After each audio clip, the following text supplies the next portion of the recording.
Halo semuanya, selamat datang di Praktikum Fisika Dasar, Laboratorium Fisika Dasar. Nah, pada kali ini kita akan membahas tentang pengisian dan pengosongan kapasitor atau modul KAP. Nah, pertama-tama kita akan membahas tujuan praktikumnya dulu nih. Nah, pada modul KAP itu punya dua submodul. Submodul pertama itu pengisian muatan pada kapasitor yang mempunyai tujuan praktikum memahami karakteristik pengisian kapasitor. Yang kedua, memahami pengaruh komponen R, resistor, dan C, kapasitor pada proses pengisian kapasitor. Terus, untuk submodul yang kedua, itu ada pengosongan muatan pada kapasitor.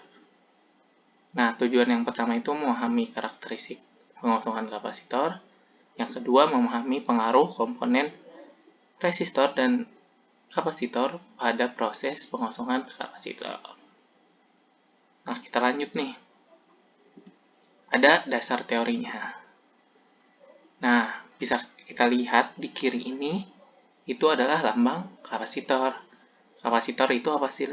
Kapasitor itu komponen elektronik yang bisa nyimpen dan ngeluarin muatan. Jadi di sini untuk yang menyimpan muatan kita lakuin tadi submodul yang pertama, yaitu pengisian kapasitor. Nah, untuk pengosongan atau mengeluarkan muatan kapasitor itu kita pakai submodul yang kedua, pengosongan kapasitor gitu.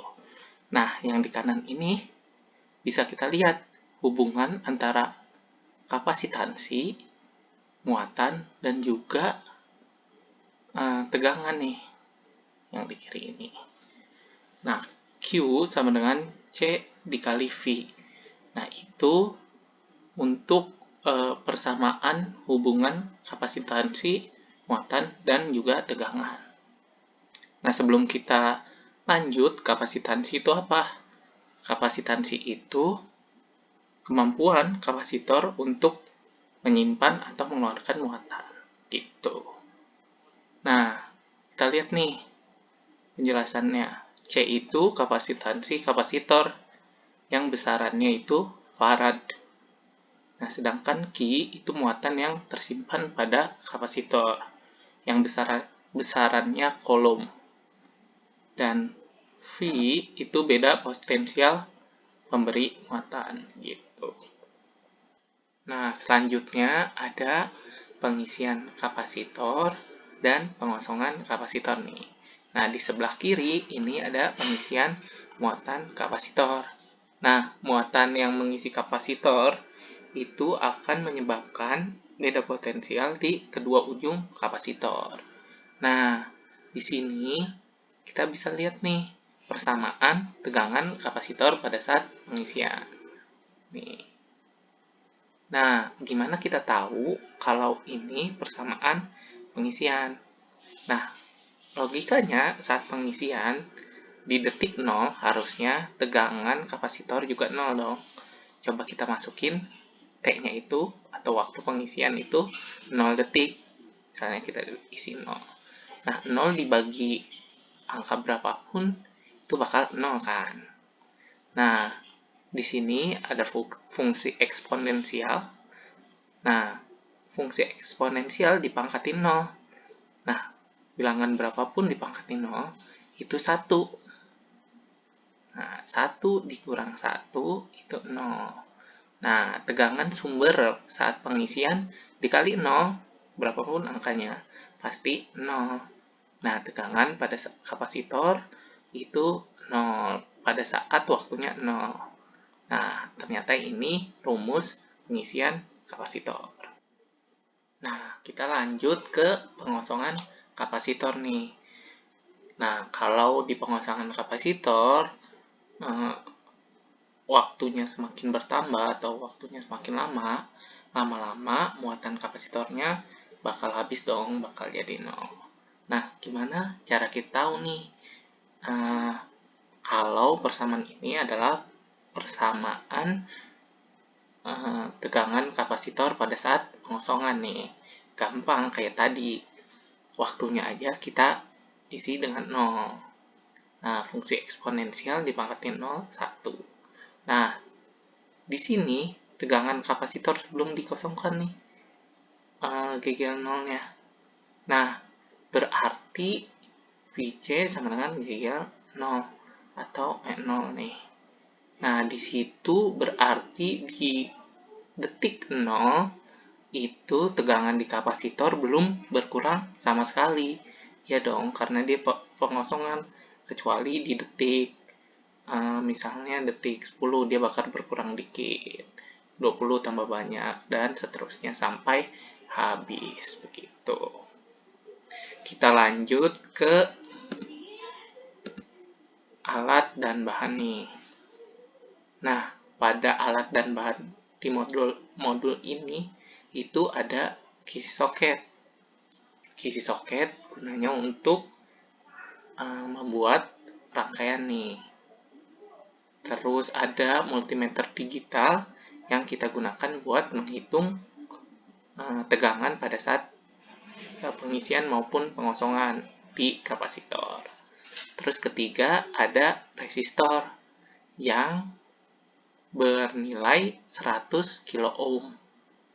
Terus ada catu daya di DC atau direct current searah. Terus ada kapasitor yang besarnya 100 mikrofarad dan 470 mikrofarad. Ada 2 kapasitornya. Terus yang keenam ada stopwatch buat menghitung waktunya atau T-nya. Yang ketujuh itu ada jumper atau kabel probe buat menghubungkan satu komponen dengan komponen lainnya agar membuat rangkaian gitu. Terus kita lanjut ke tata cara praktikum nih. Nah, buat ngelihat alatnya lebih jelas dan gimana cara tahu praktikumnya, kita langsung lanjut aja ke video. Ya, assalamualaikum warahmatullahi wabarakatuh. Selamat siang. Hari ini kita bakal praktikum atau kita akan praktikum mengenai pengisian dan pengosongan kapasitor atau KAP. Nah, KAP tadi itu dibagi menjadi 2 subbab, yaitu pengisian dan pengosongan tadi yang sudah saya sebutin. Dalam subbab ini sendiri nanti akan dibagi jadi beberapa percobaan lah istilahnya. Mulai lagi kita masuk ke subbab pertama. Subbab pertama dan subbab kedua itu sebenarnya hampir sama, cuman yang pertama diisi, yang satu dikosongin. Nah, alat-alat yang dipakai pun sama. Jadi alat-alat yang kita pakai itu ada resistor. Ini resistor 100 kilo. Setelah itu ada kapasitor. Kapasitor dengan kapasitansi 100 mikrofarad dan maksimum kapasitasnya itu bisa 16 volt. Terus yang ketiga itu ada kapasitor juga, cuman lebih besar. Di sini 470 mikrofarad dan 25 volt. Nah, ini multimeter. Satu daya DC, kita cuma pakai DC di sini. Setelah itu ada kabel jumper.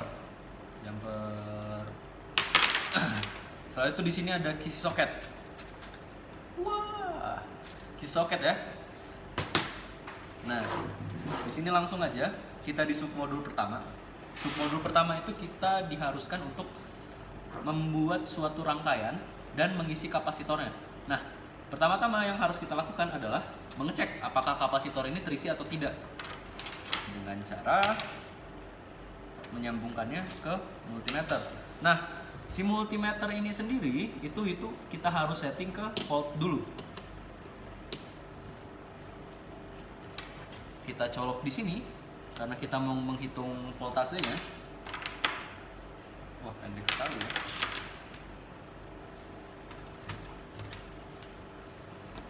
Nah, apakah ada voltasenya?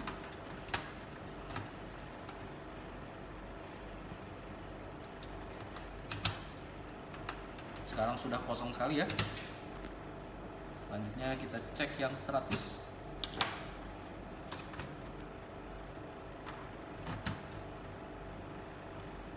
Sudah dikosongkan juga. Sekarang kita bisa membuat rangkaiannya. Nah, rangkaian pertama itu yang kita gunakan adalah 100 kilo resistor 100 kilo dan juga kapasitor yang 100 mikrofarad. Nah, pertama kita colokkan dulu di sini.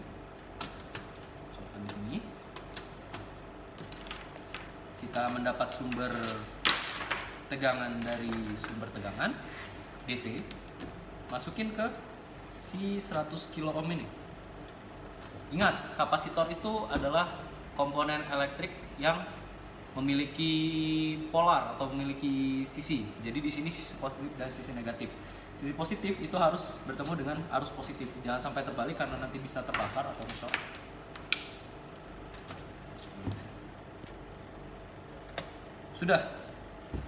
Sudahkah? Belum. Nah, di sini dalam praktikum kali ini kita harus menghitung yang namanya kecepatan pengisian. Nah, bagaimana cara menghitungnya? Nah, kita harus menghitung muatan di dalam kapasitor. Bagaimana caranya? Kita menggunakan multimeter untuk menghitung tegangan di dalam sini. Jadi gimana? Untuk menghitung tegangan itu adalah memparalkan multimeter dengan si kapasitor. Kita lihat nanti tegangannya terisi atau tidak. Kita colok dulu di sini agar tegangannya tetap 0. Kita menggunakan stopwatch untuk menentukan variabel waktunya. Nah, kita akan mulai ya. Jadi saya akan menyebutkan datanya per 10 detik sampai 40 detik kira-kira. 1, 2, 3.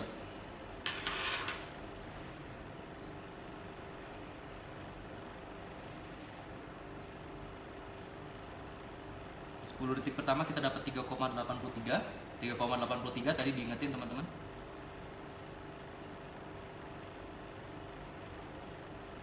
Di 20 detik pertama kita dapat 5,43.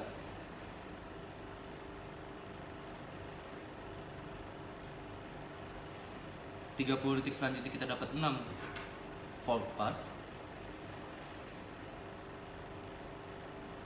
Dan di 40 detik kita dapat 6,28. Pas sekali ya 40 detik di sini. Tanpa milisecond ya. Sungguh hoki saya. Kita matikan. Silakan tadi dicatat data-datanya. Kalau misalnya nggak kedengeran, silakan di rewind videonya. Tadi sudah saya sebutkan ketika di 10 detik tadi dapatnya berapa itu sudah disebutkan. Tadi itu sendiri. Sekarang kita buat yang seri berdua.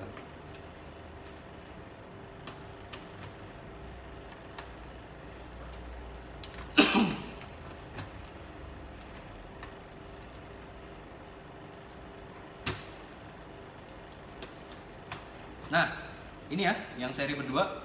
Jadi kita tinggal tambahin yang 470 mikrofarad, 100 mikrofarad tinggal ditambahin aja. Nah, terus ini 1625 tinggal ditambahin, diseriin. Terus multimeter itu harus mengukur tegangan di dua ini. Jadi kita colokin yang pertama di 16 voltnya, yang kedua di 470 mikrofaradnya. Nah, sekarang kita bisa mulai lagi untuk pengisiannya. 2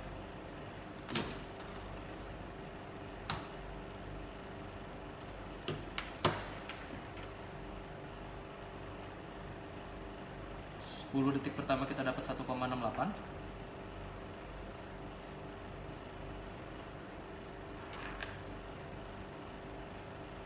10 detik atau 20 detik kedua kita dapat 3,79.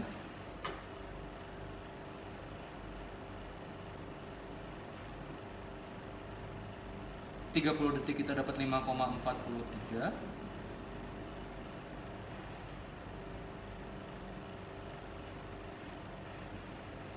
40 detik kita dapat 6,05. Bisa dianalisis sendiri nanti. Sekarang kita kosongkan lagi.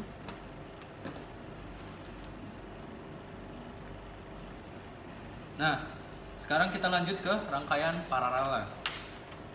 Tinggal rangkaian paralel cukup mudah. Tinggal dipindahkan saja seperti ini. Rapat sepertinya. 1, 2, 3.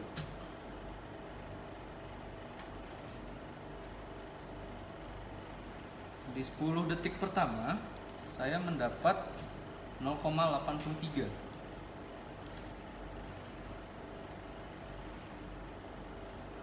Di 20 detiknya saya mendapat 1,66. Di 30 detik saya mendapat 2,43. Di 40 detik saya mendapat 3,03. Untuk subbab pertama yang harus dianalisis itu adalah mengapa kita harus menggunakan arus DC untuk pengisian. Yang kedua itu adalah dari ketiga komponen ini, maksudnya dari ketiga susunan tadi, kan tadi susunannya ini sendiri, setelah itu berdua tapi diserikan, dan berdua tapi diparalelkan. Dan mana yang lebih cepat dan mengapa? Lebih cepat dalam artian pengisian ya. Sini kita akan melakukan pengosongan kapasitor ya. Kita mulai dari rangkaian yang seri pertama tadi, seri pertama yaitu yang seri sendiri yang 100 mikrofarad dengan kapasitas 16 volt. Nah, di sini sudah terisi sekitar 6, berapa nih? 30. Anggaplah 30 ya, 6,30. Sekarang akan saya kosongkan. Nah, sama pengosongannya, kita bisa menghitung ya. Nah, saya akan menghitung per 10 detik juga tadi, sampai dia ke detik keempat. Akan saya kosongkan ya. Saya mulai kosongkan dari sekarang. Detik ke-0 silahkan catat 6,30. 1, 2, 3.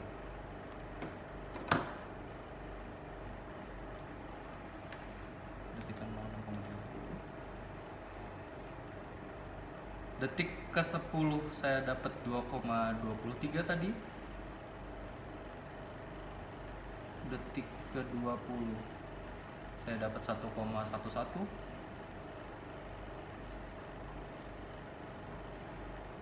Detik ke-30 saya dapat 0,43. Detik ke-40 saya dapat 0,19. Nah, itu tadi sudah dapat dari detik-detiknya tadi. Silahkan kalau belum terlalu terlihat atau terdengar, silahkan diputar kembali videonya. Ya, jadi kita lanjut lagi ya ke yang seri tapi berdua. Itu akan sudah terisi di sini 6,43. Akan saya short atau akan saya kosongkan muatannya. Silahkan catat di detik 0 itu 6,40 saja, nggak apa-apa. Langsung lanjut saya short. 1, 2, 3. 10 detik pertama itu saya mendapatkan hasil 2,23. 2,23 ya. 10 detik kedua saya mendapatkan hasil 0,70. 10 detik ketiga saya akan mendapatkan hasil 0,31. 10 detik selanjutnya atau keempat, 40 detik terakhir saya mendapatkan nilai 0,1 volt. Nah, kita akan lanjut ke yang paralel. Nah, paralel ini sama kayak tadi, sudah terisi. Di sini dapatnya 5,66 terisinya. Silahkan dicatat di detik ke-0 itu 5,66. Saya akan start ya. 1, 2, 3.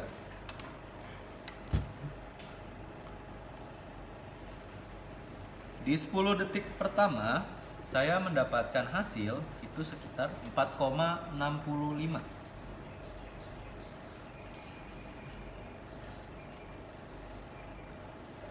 Di 20 detik 4,04.